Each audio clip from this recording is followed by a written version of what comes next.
ইংল্যান্ডের কাছে 5 উইকেটে প্রথম টেস্ট হেরেছে ভারত। হারের জোড়া কারণ খুঁজে পেয়েছেন শুভমন গিল। খেলা শেষে তা জানিয়ে দিলেন ভারত অধিনায়ক।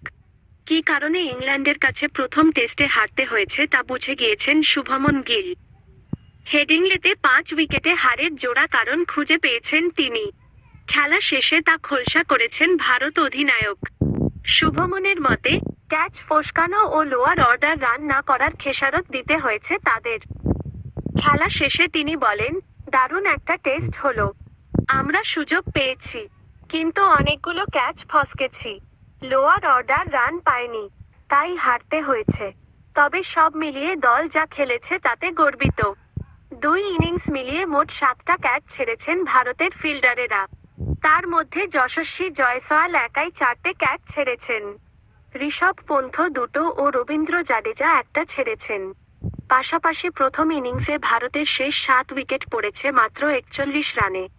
দ্বিতীয় ইনিংসেও একই হাল, 31 রানে পড়েছে শেষ 6 উইকেট। এই 2 কারণেই ম্যাচ হারতে হয়েছে বলে জানিয়েছেন তিনি।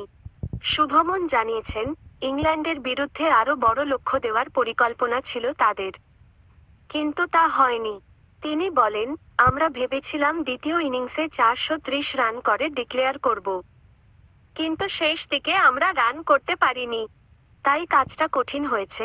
তবে ইংল্যান্ড চতুর্থ ইনিংসে যেভাবে ব্যাট করেছে ও ভারতের বোলিংয়ের যা দশা, তাতে 430 রান করেও ভারত জিতত কিনা সন্দেহ রয়েছে। যে ভুলগুলো এই ম্যাচে তারা করেছেন তা শুধরে পরের ম্যাচে নামতে চান। এই দলে অনেক নতুন ক্রিকেটার, তাদের সময় দিতে চাইছেন অধিনায়ক। শুভমন বলেন, এত তাড়াতাড়ি সবকিছু হয়েছে যে ফিরতে পারিনি। এই ভুলগুলো শুধরে পরের ম্যাচে নামার চেষ্টা করব।